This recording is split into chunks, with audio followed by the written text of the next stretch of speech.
Number 1 मिला हुआ है आपको यहाँ पे। 1 नंबर सवाल है आपका, देखो कि लिटिल मास्टर के नाम से कौन भारतीय क्रिकेट खिलाड़ी जाना जाता है? Which Indian cricketer is known as little master? Sachin Tendulkar, Vinod Kambli, Sunil Gavaskar या फिर मोहिंदर अमरनाथ? निम्नलिखित में से किसे जो है लिटिल मास्टर के नाम से जाना जाता है? सभी को करना है और बिल्कुल सही बताना है। चलिए जल्दी से बताएंगे क्या होगा। निम्न में से किसे जो है लिटिल मास्टर के नाम से जानते हैं? तो वो है देखो सुनील गावस्कर जी। क्या हो गया राइट आंसर? तो ऑप्शन सी सुनील गावस्कर।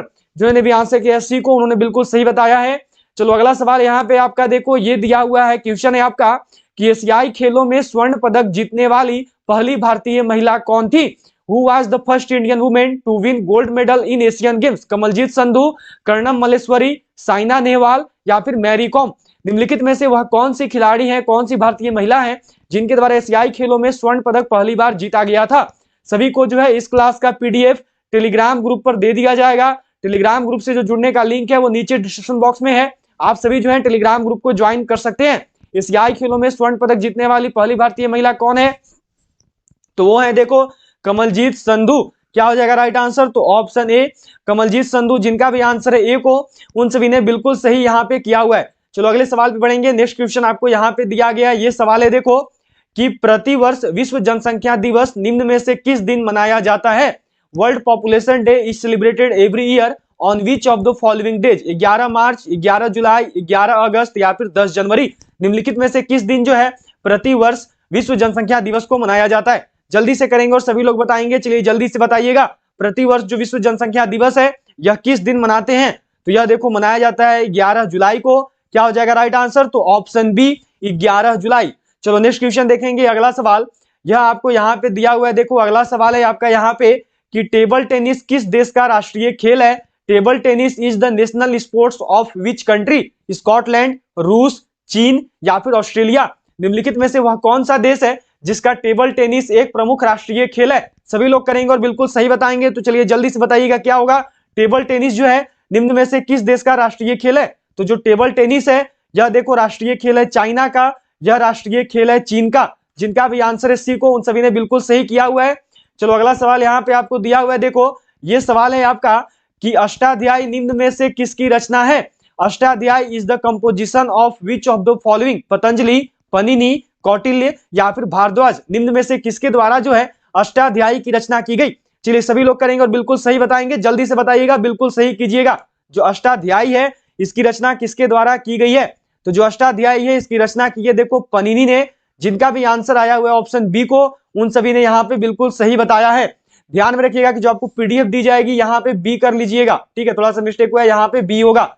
चलो अगले सवाल पे बढ़ेंगे, नेक्स्ट क्वेश्चन पे, जो कि यहाँ पे आपका देखो यह आपको दिया गया है कि सरस्वती सम्मान किस क्षेत्र के विशिष्ट कार्य के लिए दिया जाता है? सरस्वती सम्मान is given for the specific work of which field? नृत्य, साहित्य, नाट्य अभिनय या फिर फिल्म निर्माण? किस क्षेत्र में जो है सरस्वती सम्मान से नवाजा जाता है? कौन सा ऐसा क्षेत्र है जिसमें सरस्वती सम्मान दिया जाता है? तो जो सरस्वती सम्मान इसको किस क्षेत्र में देते हैं? सभी लोग को करना है और बिल्कुल सही बताना है। जल्दी से करेंगे और सभी लोग बताएंगे। जो सरस्वती सम्मान है यह देखो दिया जाता है साहित्य के क्षेत्र में। क्या हो गया राइट आंसर? तो ऑप्शन बी साहित्य। जिनका भी आंसर आया बी को, उन्होंने बिल्कुल सही यहाँ पे किया है। चलो नेक्स्ट क्वेश्चन आपको यहाँ पे दिया हुआ है। देखो अगला सवाल आपको मिला हुआ है। ये सवाल है आपका यहाँ पे कि स्वतंत्र भारत के राष्ट्रीय ध्वज का डिजाइन निम्न में से किसने बनाया था? Who among the following designed the national flag of independent India? Mahatma Gandhi, Bankim Chandra Chatterjee, Rabindranath Tagore या फिर पिंगली वेंकैया? निम्न में से किसके द्वारा जो है स्वतंत्र भारत के राष्ट्रीय ध्वज का डिजाइन तैयार किया गया था? सभी लोग करेंगे और बिल्कुल सही बताएंगे। तो चलिए जल्दी से बताइएगा, बिना किसी मिस्टेक के साथ जो है सभी को बिल्कुल सही करना है। तो स्वतंत्र भारत के राष्ट्रीय ध्वज का जो डिजाइन है यह देखो तैयार किया गया था पिंगली वेंकैया के द्वारा। क्या होगा राइट आंसर? तो ऑप्शन डी पिंगली वेंकैया। जिनका भी आंसर डी को आया है आप सभी ने बिल्कुल सही किया हुआ है। चलो अगला सवाल यहाँ पे आपको दिया हुआ है। नेक्स्ट क्वेश्चन है देखो यहाँ पे कि निम्न में से कौन सी नदी अंततः अरब सागर में गिरती है? Which of the following rivers eventually drains into the Arabian Sea? Kaveri, Narmada, Ganga या फिर यमुना? पूछा हुआ क्वेश्चन इंडियन आर्मी का प्रीवियस ईयर पेपर का क्वेश्चन है, 2021 का पेपर का है। सभी लोग को करना और बिल्कुल सही बताना है। निम्न में से कौन सी नदी है जो कि अंततः अरब सागर में जाकर गिरती है? चलिए सबको ही करेंगे और बिल्कुल सही बताएंगे। तो चलिए जल्दी से बताइएगा और बिल्कुल सही कीजिएगा। तो वह नदी जो कि अंततः अरब सागर में जाकर गिरती है वह नदी है देखो नर्मदा। क्या हो गया राइट आंसर? तो ऑप्शन बी नर्मदा। जिनका भी आंसर आया बी को, नर्मदा को, बिल्कुल सही जो है आप सबने यहाँ पे बताया हुआ है। चलो अगला सवाल यहाँ पे आपको दिया हुआ है, देखो ये सवाल जो है आपसे किया हुआ है, क्वेश्चन है कि निम्न में से किस महाद्वीप का क्षेत्रफल सबसे कम है?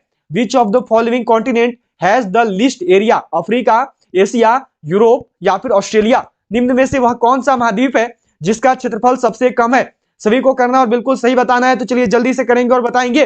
निम्न में से वह कौन सा महाद्वीप है जिसका क्षेत्रफल सबसे कम है? या फिर इस क्वेश्चन को ऐसे भी देख सकते हो कि वह कौन सा महाद्वीप है जो कि सबसे छोटा महाद्वीप है? चलिए जल्दी से करेंगे।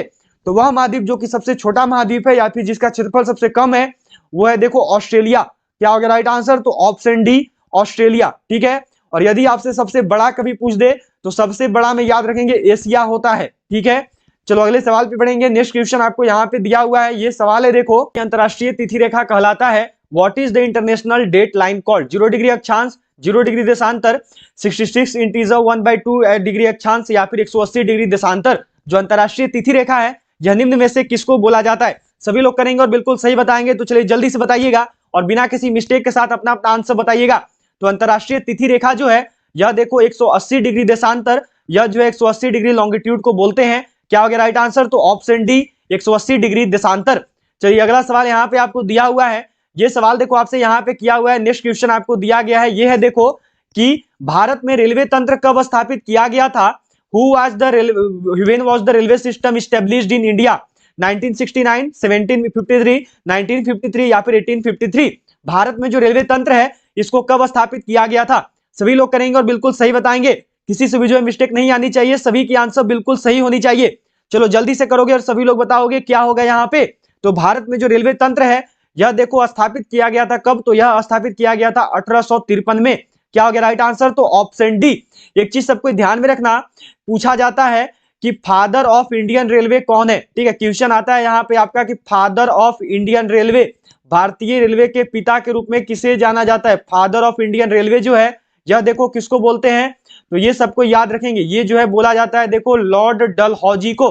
बहुत ही इंपॉर्टेंट क्वेश्चन है, बहुत इंडियन आर्मी ने की हुई है। फादर ऑफ इंडियन रेलवे, भारतीय रेलवे का पिता किसे बोलते हैं? तो यह लॉर्ड डलहौजी को बोला जाता है। चलो अगला सवाल है आपका यहाँ पे, यह जो है आपसे किया गया है, देखो नेक्स्ट क्वेश्चन यहाँ पे आपका दिया हुआ है कि आरबीआई का मुख्यालय कहाँ स्थित है? Where is the headquarter of RBI located? Delhi, Kolkata, Mumbai या फिर चेन्नई? निम्न में से किस स्थान पर जो है आरबीआई का मुख्यालय है? सभी को करना है और बिल्कुल सही बताना है, तो चलिए जल्दी से करेंगे और सभी लोग बताएंगे। तो आरबीआई का जो मुख्यालय है यह देखो स्थित है मुंबई में। क्या हो गया राइट आंसर? तो ऑप्शन सी मुंबई। चलो अगला सवाल है आपका यहाँ पे, यह देखो दिया हुआ है, अगला सवाल आपसे किया हुआ है, ये क्वेश्चन है देखो कि भारत का राष्ट्रीय आय का प्रमुख स्रोत है? What is the main source of national income of India? कृषि क्षेत्र, सेवा क्षेत्र, उद्योग क्षेत्र या फिर व्यापार क्षेत्र? भारत की जो राष्ट्रीय आय है इसका प्रमुख स्रोत क्या है? चलिए सबको करेंगे और बिल्कुल सही बताएंगे, तो चलिए जल्दी से बताइएगा, भारत की राष्ट्रीय आय का प्रमुख स्रोत क्या है? तो भारत की जो राष्ट्रीय आय है इसका जो प्रमुख स्रोत है वो क्या है? तो वो है देखो सेवा क्षेत्र। क्या हो गया राइट आंसर? तो ऑप्शन बी सेवा क्षेत्र, सर्विस एरिया। हो गया सभी का।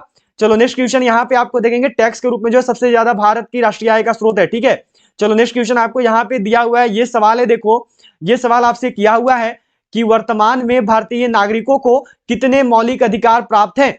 How many fundamental rights do Indian citizens currently have? 6, 7, 8 या फिर 9? वर्तमान में भारतीय नागरिकों को जो है कुल कितने मौलिक अधिकार प्राप्त हैं? सभी लोग करेंगे और बिल्कुल सही बताएंगे, मिस्टेक कोई भी नहीं करेगा। तो वर्तमान में भारतीय नागरिकों को जो मौलिक अधिकार है यह देखो कुल 6 मौलिक अधिकार प्राप्त हैं। क्या हो गया राइट आंसर? तो ऑप्शन ए। चलो अगले सवाल पे बढ़ेंगे, जो कि यहाँ पे आपको दिया हुआ है, ये सवाल है देखो यहाँ पे, ये आपसे किया हुआ है कि निम्न में से कौन सी नदी विंध्य सतपुड़ा पर्वत श्रेणियों के बीच बहती है? Which of the following river flows between Vindhya Satpura ranges? Chambal, Ken, Betwa या फिर नर्मदा?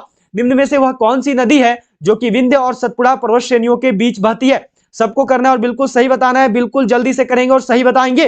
निम्नलिखित में से कौन सी नदी है जो कि विंध्य सतपुड़ा पर्वत श्रेणियों के बीच बहती है? तो वह नदी है देखो नर्मदा।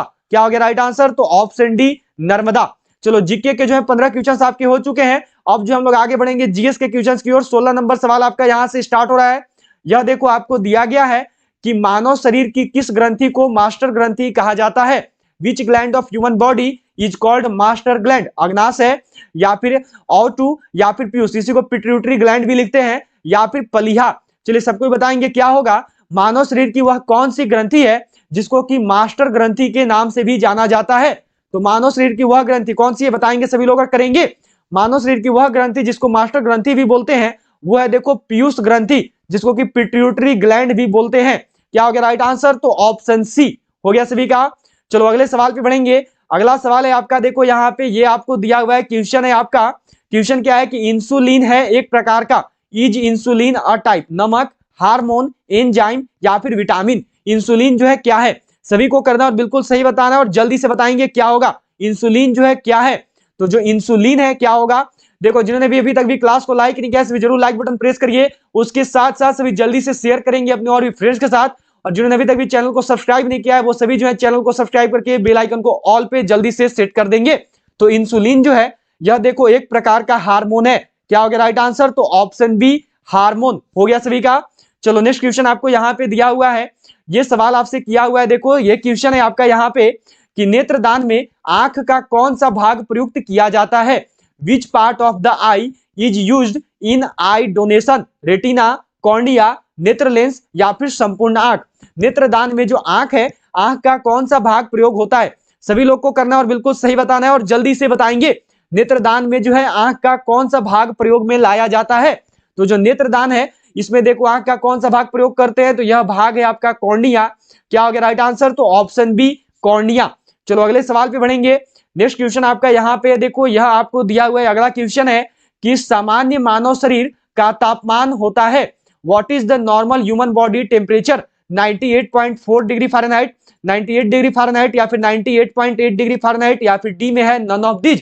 सामान्य मानव शरीर जो है इसका तापक्रम कितना होता है, सभी लोग को करना है और बिल्कुल सही बताना है, कोई भी जो है यहाँ पे मिस्टेक नहीं करेगा, बिल्कुल सही जो है अपना अपना आंसर रखिएगा। सामान्य मानव शरीर का तापक्रम कितना होता है, तो जो सामान्य मानव शरीर है इसका जो तापक्रम है यह कितना है, तो यह देखो होता है 98.8 डिग्री फ़ारेनहाइट। क्या हो गया राइट आंसर, तो ऑप्शन सी। इसी को याद रखना कि इसी की जगह पे 98.6 डिग्री फ़ारेनहाइट भी आपको आंसर में मिल सकता है, दोनों में से कोई एक ही मिलेगा और सही होगा, ठीक है।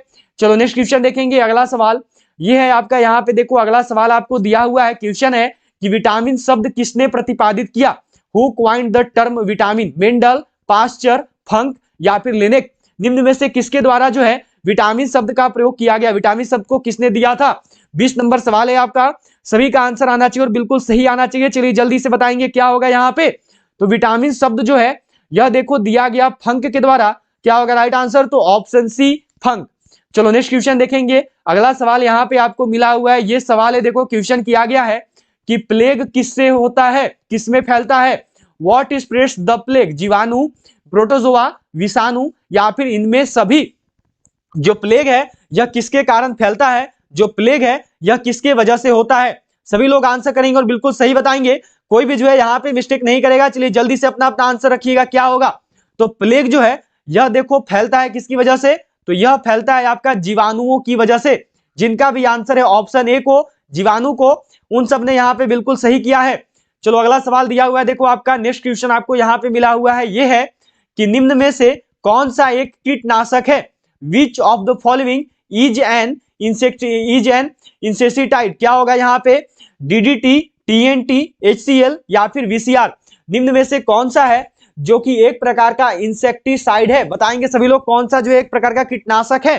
तो निम्न में से जो कीटनाशक के रूप में जाना जाता है वो कौन है, तो वो है देखो डीडीटी। क्या हो गया राइट आंसर, तो ऑप्शन ए डीडीटी। चलो अगला सवाल यहाँ पे आपका है देखो, नेक्स्ट क्वेश्चन आपको दिया हुआ है, ये सवाल आपसे किया गया है, क्या क्वेश्चन है कि शराब का निर्माण किस क्रिया के परिणाम स्वरूप होता है, alcohol is produced as a result of which action, किण्वन, उत्प्रेरण, संयोजन या फिर विस्थापन। जो शराब है, शराब का जो निर्माण है यह किस क्रिया के फलस्वरूप होता है। चलिए सबको ही करेंगे और बिल्कुल सही बताएंगे और जल्दी से बताइएगा, शराब का जो निर्माण है यह किस क्रिया के परिणाम स्वरूप होता है। तो जो शराब है इसका देखो निर्माण होता है फर्मेंटेशन के कारण, इसका निर्माण होता है किण्वन की क्रिया के कारण। क्या हो गया राइट आंसर, तो ऑप्शन ए। चलो अगले सवाल पे बढ़ेंगे, जो कि यहाँ पे आपको दिया हुआ है, ये सवाल है देखो कि निम्न में से कौन सी उत्कृष्ट गैस नहीं है, which of the following is not a noble gas, hydrogen, helium, neon या फिर आर्गन। निम्न में से वह कौन सी गैस है जो कि एक उत्कृष्ट गैस नहीं है? सभी को करना है और बिल्कुल सही बताना है, तो जल्दी से करिएगा और बताइएगा क्या होगा। निम्न में से कौन सी ऐसी है जो कि एक उत्कृष्ट गैस नहीं है? तो वो है देखो आपका हाइड्रोजन। जो हाइड्रोजन है यह एक नोबेल गैस की श्रेणी में नहीं आता है। चलो अगले सवाल पे बढ़ेंगे, जो कि है आपका देखो यहाँ पे नेक्स्ट क्वेश्चन आपसे किया हुआ है, ये सवाल है प्रीवियस ईयर पेपर का क्वेश्चन है, आया हुआ है। जल का शुद्धतम रूप है, what is the purest form of water? नल का जल, वर्षा का जल, भौम का जल या फिर आसुत जल? निम्न में से वह कौन सा है जो कि जल का एक शुद्धतम रूप है? निम्न में से जल का एक शुद्धतम रूप क्या होता है? सभी लोग करेंगे और बिल्कुल सही बताएंगे, तो चलिए जल्दी से बताइएगा जल का शुद्धतम रूप क्या है।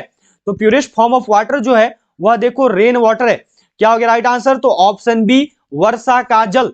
चलो अगले सवाल पे बढ़ेंगे, जो कि है आपका यहाँ पे देखो ये क्वेश्चन आपको दिया हुआ है। क्या क्वेश्चन है आपका यहाँ पे? यह देखो मिला हुआ है कि शैंपेन और सोडा के बुलबुले होते हैं, में बुलबुले होते हैं। शैंपेन एंड सोडा है बबल्स, किसके कारण? कार्बन डाइऑक्साइड के कारण, हाइड्रोजन के कारण, नाइट्रोजन के कारण, या फिर जो आपका ऑप्शन डी है यह देखो दिया हुआ है ऑक्सीजन के कारण। जो देखो जो शैंपेन और सोडा है, प्रीवियस ईयर पेपर का क्वेश्चन है, 2021 के आर्मी के पेपर में आ रखा है। सभी लोग करेंगे और जल्दी से बताएंगे क्या होगा यहाँ पे।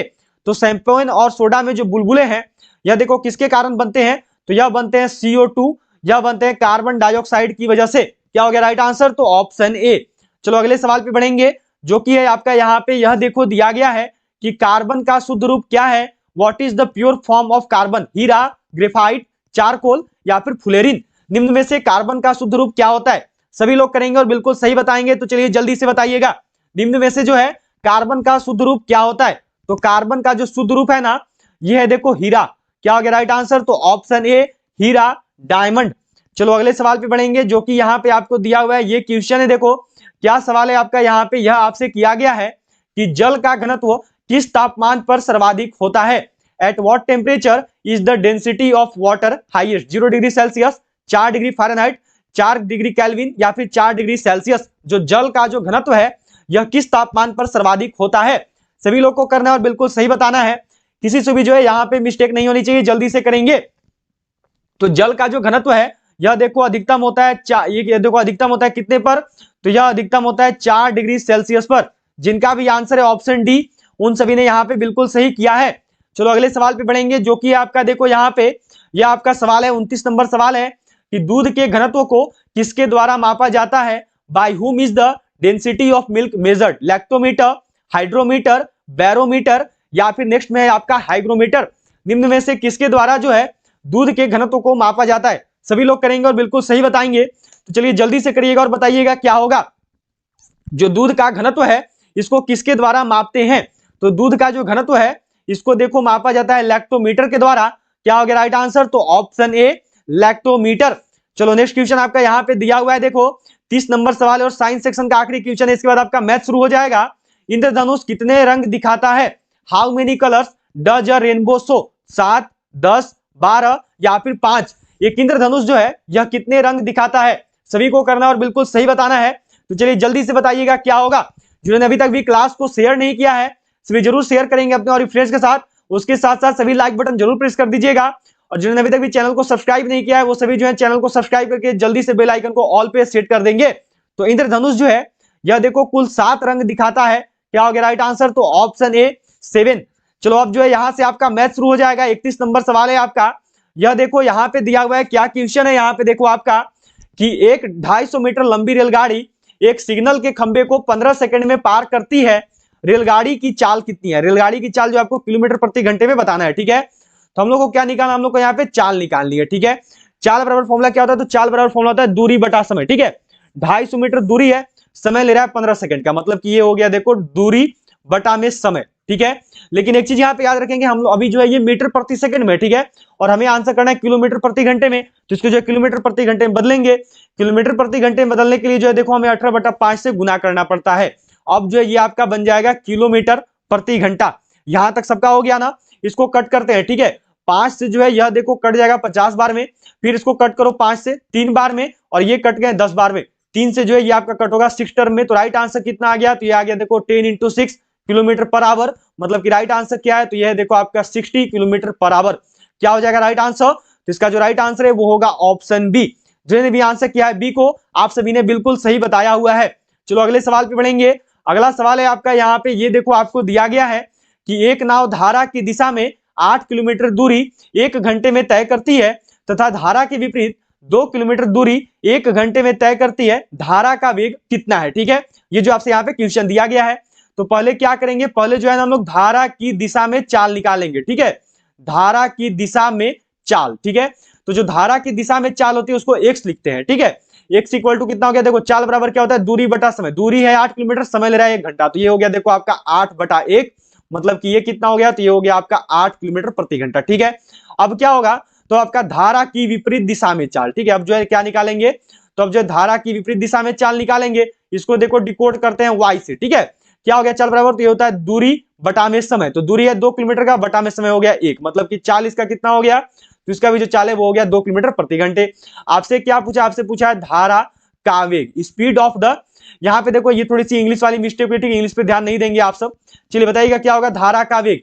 ठीक है, धारा का वेग कितना है, स्पीड ऑफ द स्ट्रीम। तो धारा का जो वेग है इसको देखो कैसे निकालते देते हो, इसको निकालते हैं 1/2 इंटू x माइनस वाई करके। ठीक है, तो ये क्या हो गया, तो ये हो गया देखो 1/2 इंटू में 8 - 2, ये कितना आ गया, तो ये आ गया देखो 1/2 इंटू में 6, 2 से कट करोगे तो 3 बार में कट हो जाएगा। मतलब राइट आंसर क्या है, तो इसका जो राइट आंसर है वो है देखो 3 किलोमीटर पर आवर। क्या हो गया राइट आंसर, तो ऑप्शन बी। चलो नेक्स्ट क्वेश्चन देखेंगे, ये जो है आपसे यहाँ पे किया गया है, देखो ये सवाल है आपका कि साधारण ब्याज की किस वार्षिक प्रतिशत दर से कोई धनराशि 12 वर्ष में स्वयं की दुगना हो जाएगी। ठीक है, जो ऑप्शन है ये इस प्रकार से लिखे गए हैं, देखो 8/1/3, 8 इंटीजर 1/3 है। नेक्स्ट में दिया हुआ है देखो 7 इंटीजर 6/5। उसी प्रकार से अगला भी है, ये लिखा हुआ है देखो 8 इंटीजर 6/9, और ये लिखा हुआ आपका 5 इंटीजर 5/7। ठीक है, पूर्णांक में दिए हुए हैं। कैसे होगा, देखो यहां पर जो आपको क्या दिया हुआ है, समय दिया हुआ है, समय कितना है, तो समय देखो आपका t = 12, हम लोग SI मान लेंगे x। ठीक है, और जो p है जो प्रिंसिपल अमाउंट होता है उसको भी मान लेंगे x। आपको क्या बोला है, आपको बोला है किस वार्षिक प्रतिशत दर से आपको निकालना है r इक्वल टू फॉर्मूला होता है देखो यहाँ पे 100 इंटू में SI, और बाई में होता है देखो आपका यहाँ पे p इंटू टी। ठीक है, अब क्या हो गया, तो r इक्वल टू हो गया आपका 100 इंटू में SI है x, p भी है x, और t कितना है, तो t है देखो आपका 12, x से x कट गया। कट करोगे इसको देखो तो ये कितनी बार में, तो मानो 2 से 6 टर्म में, फिर उसके बाद इसको कट करोगे तो ये देखो हो गया 2 से 50 टर्म में, फिर मानो इसको कट करना है तो ये हो गया 2 से 3 टर्म में, और ये हो गया आपका देखो यहाँ पे 2 से 25 टर्म में। ठीक है, तो आपका देखो आ रहा है r इक्वल टू 25/3। इसको जब कट करिएगा ना तो ये आएगा आपका 8/1/3, ये जो है राइट आंसर होगा 8/1/3%। क्या हो गया राइट आंसर, तो ये हो गया आपका ऑप्शन ए।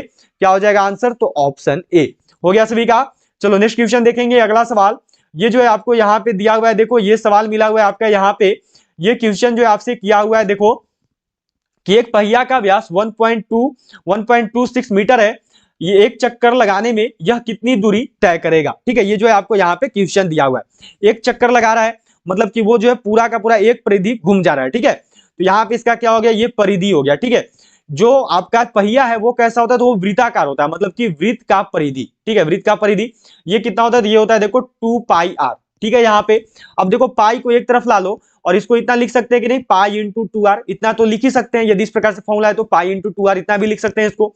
अब देखो यहाँ पे आपको व्यास दिया हुआ है, पहले पाई का वैल्यू लिख लो, पाई का वैल्यू हो गया देखो 22/7। अब आपको यहाँ पे 2r दिया हुआ है, ये देखो जो व्यास होता है वह त्रिज्या का दुगना होता है, मतलब कि 2r इक्वल टू यहाँ पे आपको मिला हुआ है 1.26। ठीक है, तो ये क्या हो गया, तो ये हो गया आपका यहाँ पे इंटू में 1.26। यहां तक आगे होंगे सभी।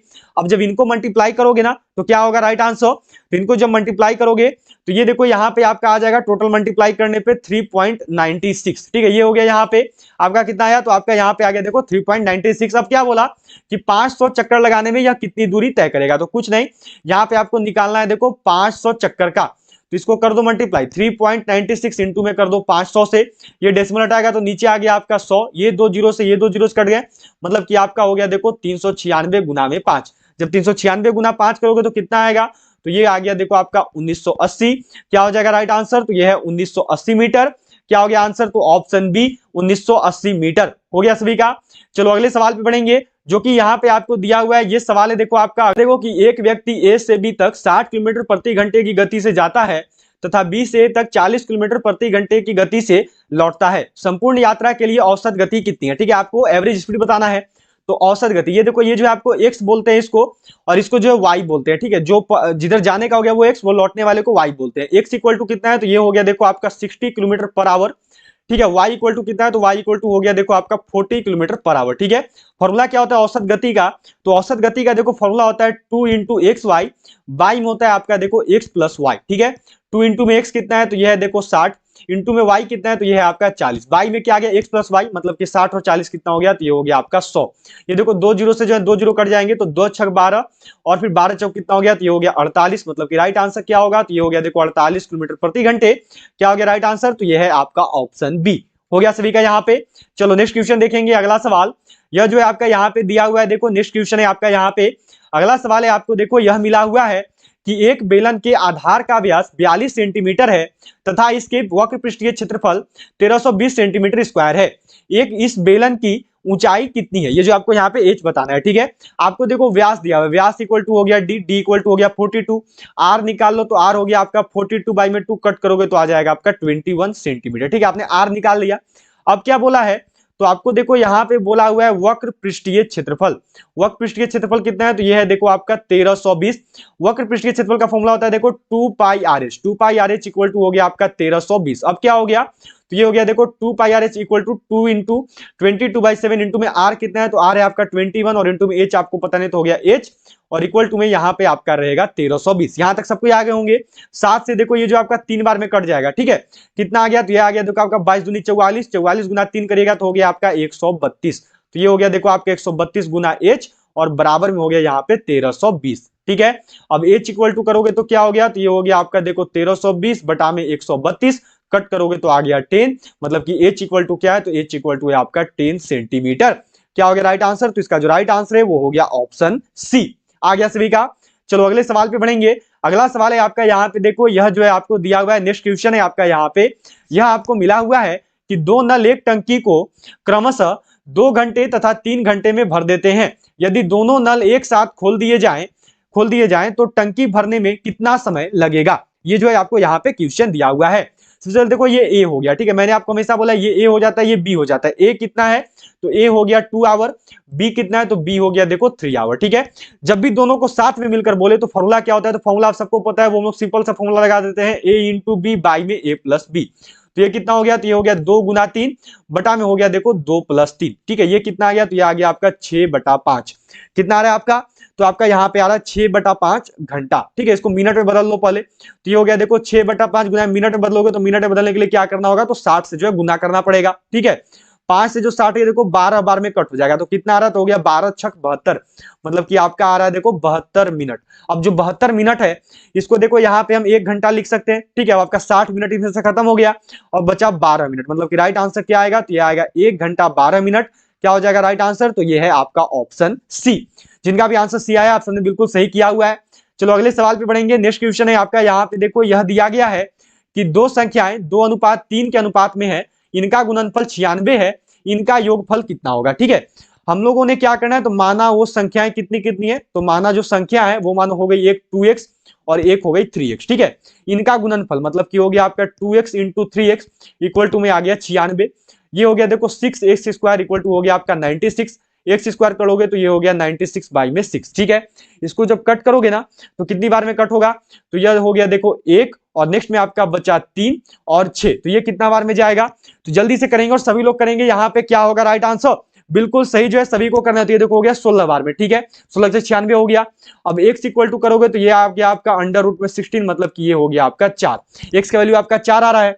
अब क्या बोला, इनका योगफल कितना है। ठीक है। इनका आपको योग निकालना है, तो ये योग इक्वल टू होता है देखो 2x प्लस में 3x। ठीक है। यही हुआ ना, ये कितना हो गया, तो ये हो गया आपका 5x, ये कितना हो गया, तो 5 इंटू में x का वैल्यू हो गया 4, तो ये आ गया 20। क्या हो गया राइट आंसर, तो ये है आपका ऑप्शन बी 20 हो गया सभी का यहाँ पे।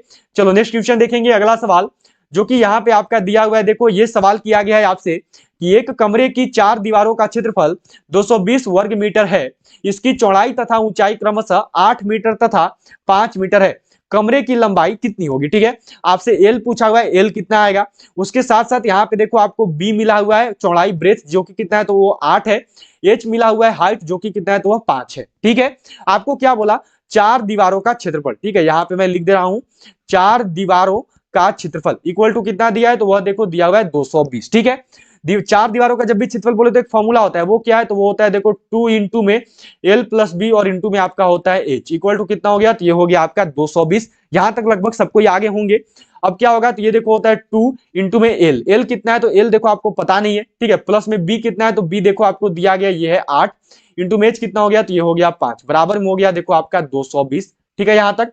अब देखो इनको आपस में मल्टीप्लाई कर दो जो कि ब्रैकेट के बाहर है, तो ये कितना आ गया, तो ये हो गया देखो यहाँ पे L प्लस 8 इंटू में हो गया यहाँ पे आपका 10 बराबर में हो गया आपका 220। ये देखो 0 से 0 कट गया, तो अब क्या आ गया, तो अब आ गया देखो L इक्वल टू 22 माइनस में 8। जब 22 माइनस 8 करोगे तो कितना होता है, तो ये होता है 14। मतलब कि राइट आंसर कितना हो गया, तो ये हो गया 14 मीटर। क्या हो जाएगा राइट आंसर, तो ये है आपका 14 मीटर। कहां पे राइट आंसर हुआ, तो ये हो गया आपका ऑप्शन डी। आ गया सभी का। चलो नेक्स्ट क्वेश्चन पे बढ़ेंगे अगले सवाल पे, जो कि है आपका यहाँ पे देखो, यह आपको दिया गया है कि 6 तथा 54 के बीच मध्यानुपाती क्या होगा, ठीक है। मध्यानुपाती देखो ये जो है इसको ए बोलते हैं और ये जो इसको बी बोलते हैं, ठीक है। मध्यानुपाती निकालने का सिंपल सा फॉर्मूला होता है, वो होता है देखो अंडर रूट में ए इंटू बी। तो अंडर रूट में ये हो गया 6, बी कितना है, तो बी है 54। 54 को सिंपली क्या करिए, तोड़िए, ठीक है। तो अंडर रूट में आ गया ये 6, 54 को जब आप तोड़ोगे तो कितनी बार में जाएगा, तो ये देखो हो गया 6, 6 तिया 18, 18 तिया 54, इतने बार में जो है कट हो जाएंगे, ठीक है। अब देखो 2 6 के लिए 1 6 बाहर आ जाएगा, 2 3 के लिए 1 3 बाहर आ जाएगा, मतलब राइट आंसर कितना हो गया, तो ये हो गया 18। इनका मध्यानुपाती कितना होगा, तो वो होगा ऑप्शन डी। आ गया सभी का यहाँ पे। चलो नेक्स्ट क्वेश्चन देखेंगे अगला सवाल। ये आपको यहाँ पे दिया हुआ है, देखो नेक्स्ट क्वेश्चन है आपका यहाँ पे कि 20% तथा 15% क्रमिक बट्टों के समान समतुल्य बट्टा क्या होगा, ठीक है। यहाँ पे आपको बताना है कि समतुल्य बट्टा क्या होगा। चलिए सबको बताएंगे यहाँ पे क्या होगी, ठीक है। का समतुल्य बट्टा जो है कितना होगा। समतुल्य बट्टा निकालने का पता आप सबको है, कैसे निकालते हैं यहाँ पे, तो वह देखो क्या होता है। तो सिंपल सा हम लोग को क्या निकालना है, समतुल्य बट्टा बताना है। तो पहले यहाँ पे मानो हो गया हमारा विक्रय मूल्य हम लोग निकालेंगे। तो हमारा जो अंकित मूल्य है वो मानो हमने मान लिया 100, ठीक है। अब क्या बोला, 100 का 20% छूट दिया, ठीक है। 100 का 20% छूट दिया, तो ये कितना हो गया, तो ये हो गया देखो आपका 80%, ठीक है। प्रतिशत हटाएंगे तो नीचे लग जाएगा देखो आपका बटा में 100, फिर गुना में इसमें से वापस इसने जो है 15% का छूट दिया, तो अब ये कितना हो गया, तो अब ये हो गया 85, फिर बटा में लग गया आपका यहाँ पे 100। यहां तक हो गया सभी का। सिंपल सा तरीका है, देखो ये जो 2 जीरो है, इन 2 जीरो से इनको कट कर दो, ये 1 जीरो से मानो ये कट गया, 5 से देखो 17 बार में कट होंगे, 5 से जो है ये आपका 2 बार में कट हो जाएंगे, ठीक है। फिर 2 से ये 4 बार में, मतलब कि 17 चौका कितना आ गया, तो 17 चौका जो है आपका आ गया 68, ठीक है। आपने विक्रय मूल्य पता कर लिया 68। अब आपसे पूछा गया, आपसे पूछा है समतुल्य बट्टा। समतुल्य बट्टा इक्वल टू क्या, तो मानो जो आपने अंकित मूल्य माना था 100, उसमें से 68 को घटा दो, कितना हो गया, तो ये हो गया देखो आपका यहाँ पे 32%। क्या हो जाएगा राइट आंसर, तो ये हो गया आपका ऑप्शन ए। आ गया सभी का यहाँ पे। चलो अगले सवाल पे बढ़ेंगे, जो कि यहाँ पे आपको दिया हुआ है। देखो ये सवाल है आपका, क्वेश्चन क्या है कि एक परीक्षा में उत्तीर्ण होने के लिए 35% अंक लेने होते हैं। एक विद्यार्थी को 40 अंक मिले तथा वह 30 अंकों से अनुत्तीर्ण हो गया, परीक्षा के अधिकतम अंक कितने हैं। हम लोग क्या करेंगे ना, हम लोग जो है यहाँ पे लिख लेंगे, माना जो मैक्सिमम मार्क्स है, जो अधिकतम अंक है वह देखो हमने मान लिया x, ठीक है। यहाँ पे अब आपको क्या बोला, उत्तीर्ण होने के लिए जो है 35% अंक लाने होते हैं, मतलब कि ये क्या हो गया, तो ये हो गया देखो x का 35%, जो टोटल अंक है, जो अधिकतम अंक है उसका इसको 35% लाना होता है। वह क्या हुआ, 40 अंक लाया, लेकिन 30 अंक से फेल हो गया, मतलब कि वो जो है 35% मार्क्स भी नहीं ला पाया। तो इसको 35% लाने में और कितना का जरूरत था, तो इसको देखो जरूरत था और 30 का, तो यहाँ पे प्लस में 30 कर देंगे, ठीक है। अब क्या हो गया, तो ये हो गया देखो 1 गुना में 35 बटा में 100 और इक्वल टू में है ये आपका 70, ठीक है। अब क्या आ गया, तो x इक्वल टू हो गया देखो 70 गुना में 100 और नीचे बटा में आ जाएगा 35। इसको उधर से इधर लाएंगे तो 35 से देखो ये 2 बार में कट हो जाएगा, मतलब x इक्वल टू कितना हो गया, तो ये हो गया 200। क्या है राइट आंसर, तो वो है आपका ऑप्शन ए। आ गया सभी का यहाँ पे। चलो अगले सवाल पे बढ़ेंगे, जो कि यहाँ पे आपको दिया हुआ है। ये सवाल है देखो आपका, नेक्स्ट क्वेश्चन आपसे किया गया है कि एक विद्यालय में 36% छात्राएं हैं तथा 864 छात्र हैं, कुल विद्यार्थियों की संख्या कितनी है। आपको जो है यहाँ पे कुल विद्यार्थी बताने हैं कि टोटल छात्र जो है कितने होंगे, कुल विद्यार्थी जो है कितने हैं। चलिए इसको निकालेंगे यहाँ पे, और सभी लोग जो है बिल्कुल सही यहाँ पे अपना अपना आंसर बताएंगे, किसी से भी जो है यहाँ पे देखो मिस्टेक नहीं होनी चाहिए, ठीक है। हम लोग क्या कर लेंगे, मान लेंगे यहाँ पे, ठीक है, माना कि जो कुल विद्यार्थी है, ठीक है, माना कि क्या करेंगे हम लोग, हम लोग मान लेंगे कुल विद्यार्थी जो है वो मानो हमने मान लिया x, ठीक है। यहाँ पे अब क्या बोला है, हम लोग क्या करेंगे, तो वो देखो हो गया आपका छात्रों की संख्या, ठीक है। छात्रों की संख्या पहले लिख लेंगे। देखो मानो 100% है, ठीक है। 100% है, उसमें से 36% लड़कियां हैं, ठीक है, 36% लड़कियां हैं, मतलब कि लड़के कितने हैं, तो लड़के जो हैं आपके हैं देखो 64%, ठीक है। तो इसलिए जो कुल विद्यार्थी हैं उसका 64% जो है लड़का लोग है, तो ये हो गया देखो 64 बटा में 100% हटाएंगे तो, और लड़का कितना है, तो लड़का है देखो आपका 864, ठीक है। x इक्वल टू कितना हो गया, तो ये हो गया देखो 864 गुना में 100 और फिर बटा में आ जाएगा आपका 64। यहां तक तो सबको आगे होंगे, ठीक है। अब जो ये है देखो इसके आगे क्या होगा, ये आप सब जल्दी से करो और बताओ यहाँ पे क्या आएगा राइट आंसर, इसके आगे जो है क्या होगा। अब जो ये मैं आपको दे रहा हूं होमवर्क, ठीक है, मैंने आधा सॉल्यूशन कर दिया है, अब आप सबको पूरा सॉल्यूशन करना है और याद रखेंगे यही चारों में से जो एक राइट आंसर है। सभी लोग जो इसका आंसर कमेंट बॉक्स में जाइए और करेंगे कि क्या होगा इसका राइट आंसर, ठीक है। सभी को आंसर करना और बिल्कुल सही बताना है कि इसका आंसर क्या आएगा। ये जो है आपका आज का होमवर्क है, यहां तक मैंने कर दिया, आपको आगे खुद से बढ़ना है। चलो अगला सवाल है आपका यहाँ पे, ये जो है आपको दिया हुआ है, देखो ये क्वेश्चन है आपका, क्वेश्चन जो है ये आपसे किया हुआ है, देखो यहाँ पे ये सवाल है आपका कि सुरेश प्रतिदिन 450 मिलीलीटर दूध पीता है, वह 2 सप्ताह में कितने लीटर दूध की खपत करेगा, ठीक है। प्रतिदिन कितना पी रहा है, तो 450 मिलीलीटर पी रहा है। अब 2 सप्ताह में कुल दिन निकालो, 2 सप्ताह में कितने दिन होते हैं, तो 2 सप्ताह इक्वल टू मानो हो गया 14 दिन, ठीक है। अब एक दिन में पी रहा है 450 मिलीलीटर, तो 14 दिन का कितना हो गया, तो ये हो गया देखो 14 गुना में 450, ठीक है। अभी आपका एमएल में है, आपको आंसर देना है देखो लीटर में, तो लीटर में बदलने के लिए क्या करेंगे, तो इसमें जो 1000 से भाग दे देंगे, क्योंकि एक लीटर में जो 1000 मिलीलीटर होता है। अब 14 गुना जब 450 करोगे ना, तो ये देखो आएगा आपका 6300, ठीक है, और नीचे क्या हो गया, तो बटा में हो गया आपका 1000। 6300 बटा 1000 करोगे तो कितना हो गया, तो 3 अंक के बाद मानो दशमलव बिठा दो, तो ये हो गया 6 दशमलव में 3 अंक के बाद यहाँ पे डेसिमल लग जाएगा, ठीक है। तो ये पीछे 2 जीरो का कोई वैल्यू नहीं रहता, मतलब इसका राइट आंसर क्या है, तो ये देखो 6.3 लीटर। क्या हो गया राइट आंसर, तो यह है आपका ऑप्शन डी आ गया सभी का यहाँ पे। चलो नेक्स्ट क्वेश्चन देखेंगे, अगला सवाल ये आपको यहाँ पे दिया हुआ है, देखो अगला सवाल है आपका, ये जो है आपको यहाँ पे मिला हुआ है क्वेश्चन है, देखो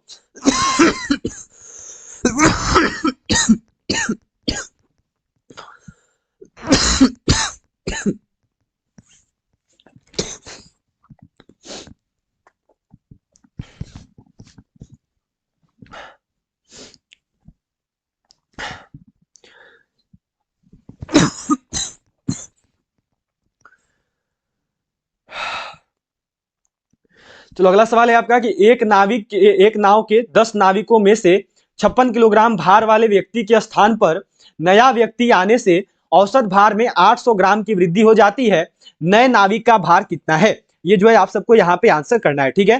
तो पहले हम लोग क्या करेंगे ना, पहले जो हम लोग निकाल लेंगे कि भार में जो है कुल कितना वृद्धि हो रहा है, ठीक है।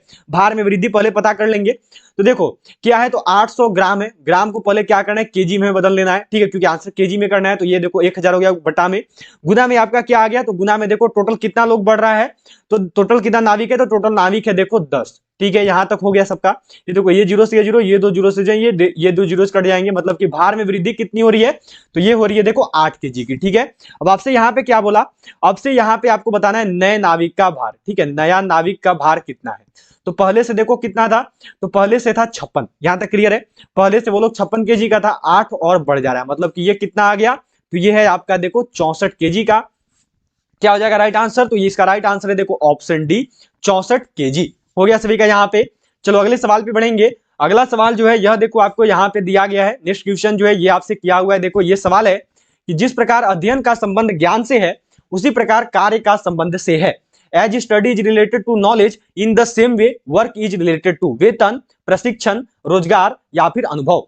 जिस प्रकार अध्ययन का संबंध जो है ज्ञान से है उसी प्रकार जो कार्य है इसका संबंध किससे है। चलिए सबको बताएंगे और करेंगे यहाँ पे क्या होगा। तो देखो जिस प्रकार अध्ययन करने पर हमें ज्ञान मिलता है, जिस प्रकार स्टडी करने पर हमें नॉलेज मिलता है, उसी प्रकार कार्य करने पर जो हमें देखो एक्सपीरियंस, उसी प्रकार कार्य करने पर जो है हमें अनुभव मिलता है। क्या हो गया राइट आंसर, तो ऑप्शन डी।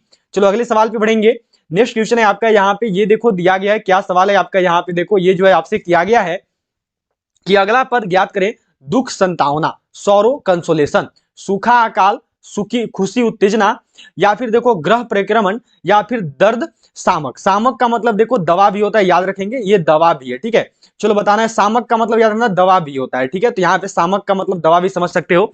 अगला पद बताना है, अगला पद जो है क्या होगा, ये जो है आप सबको यहाँ पे आंसर करके बताना है।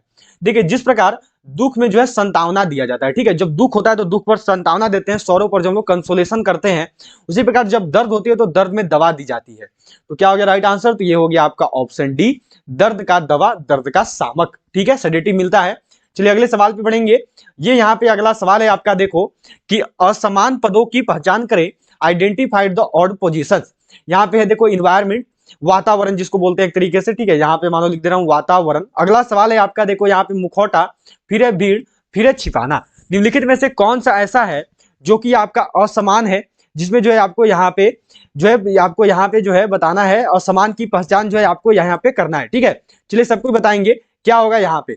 एक चीज याद है ना, ये यहाँ पे आवरण लिखा हुआ है, ठीक है, यहाँ पे याद रखेंगे सबको, यहाँ पर जो आपका आवरण लिखा हुआ है, कवर लिखा हुआ है, ठीक है, ये गलत है, आवरण यहाँ पे लिखा हुआ है, ठीक है। यहाँ पर जो आपका आवरण लिखा हुआ है, जैसे कोई छिपता है ना तो उसको आवरण बोलते हैं, कि वो छिपा हुआ है, वह आवरण लिया हुआ है, वो खुद को कवर किया हुआ है। तो ऑप्शन नंबर ए में आपका कवर है, आवरण है, बी में मास्क है, सी में क्राउड और डी में हाइड है, ठीक है। चलिए इसमें बताइएगा अलग कौन सा है। यहाँ पर जो आपको अलग, यहाँ पर जो आपको विषम बताना है, असमान बताना है।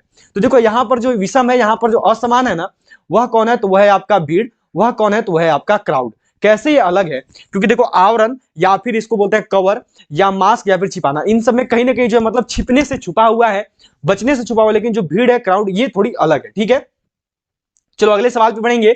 अगला सवाल है आपका यहाँ पे देखो, यह आपको दिया हुआ है 49 नंबर सवाल है, ये आपसे किया गया है देखो कि भिन्न की पहचान करें, identify the difference, Nepal, Ireland, Indonesia या फिर अफगानिस्तान। निम्नलिखित में से कौन सा ऐसा है जो कि भिन्न है, जो कि अलग है। चलिए सबको करना और बिल्कुल सही बताना है, जल्दी से बताएंगे। यदि आपने अभी तक भी क्लास को लाइक नहीं किया तो सभी जरूर लाइक बटन प्रेस करिएगा, उसके साथ साथ सभी शेयर जरूर करेंगे अपने और फ्रेंड्स के साथ, और जिन्होंने अभी तक भी चैनल को सब्सक्राइब नहीं किया है वो सभी जो है चैनल को सब्सक्राइब करके जल्दी से जो है बेल आइकन को ऑल पे सेट कर देंगे। भिन्न की पहचान करें, इनमें से कौन सा ऐसा है जो कि अलग है। तो देखो नेपाल और इंडोनेशिया और अफगानिस्तान, ये तीनों के तीनों जो है ना, ये तीनों के तीनों देखो आते हैं एशिया महाद्वीप में, ठीक है, एशिया महाद्वीप में ये आते हैं। लेकिन जो आयरलैंड है यह अलग है, क्योंकि जो आयरलैंड है ये आता है यूरोप कॉन्टिनेंट में, ये जो है यूरोप में आता है, ठीक है, ये अलग हो गया। चलो अब जो है आपका आज का यहाँ पे लास्ट क्वेश्चन है, ये आपको दिया हुआ है देखो कि जिस प्रकार फैसला का संबंध सुनाना से है, उसी प्रकार नियम का संबंध से है। चलिए बताइएगा क्या होगा, कार्यान्वित करना, अनुपालन करना, मानना या फिर पेश करना, क्या होगा राइट आंसर। सभी को करना है और बिल्कुल सही बताना है। चलिए बताइएगा क्या होगा। जिस प्रकार जो फैसला का संबंध है यह देखो सुनाने से है, बताने से है। जिस प्रकार यहां पर जो आपका जजमेंट रिलेटेड है प्रोनाउंसमेंट से, उसी प्रकार जो रूल है यह किससे संबंधित है। तो देखिए जिस प्रकार फैसला को सुनाते हैं, किसी को बताते हैं, उसी प्रकार जो नियम है उसको जो इंप्लीमेंट किया जाता है, उसको जो है कार्यान्वित करते हैं, उसको जो है लागू करते हैं। क्या हो गया राइट आंसर, तो इसका जो राइट आंसर है वो हो गया देखो ऑप्शन ए। चलो इसी के साथ जो है आपको आज के 50 क्वेश्चन करवा दिए गए हैं। सबको पता है, इसको जरूर बताइएगा कि आपने 50 में से कितना क्वेश्चन सही किया। उसके साथ साथ मैंने आज आपको मैथ का थोड़ा सा होमवर्क दिया था आगे अगला बताने के लिए कि इसका राइट आंसर क्या होगा, आधा मैंने छोड़ दिया था। उसके बाद आपको बस एक पोस्ट आगे बढ़ के आपको आंसर करना था क्या होगा, उसका भी आंसर सबको जरूर बताएंगे। और सबको जरूर बताइएगा कि 50 में से जो है आप सबने कितने क्वेश्चन को सही किया है।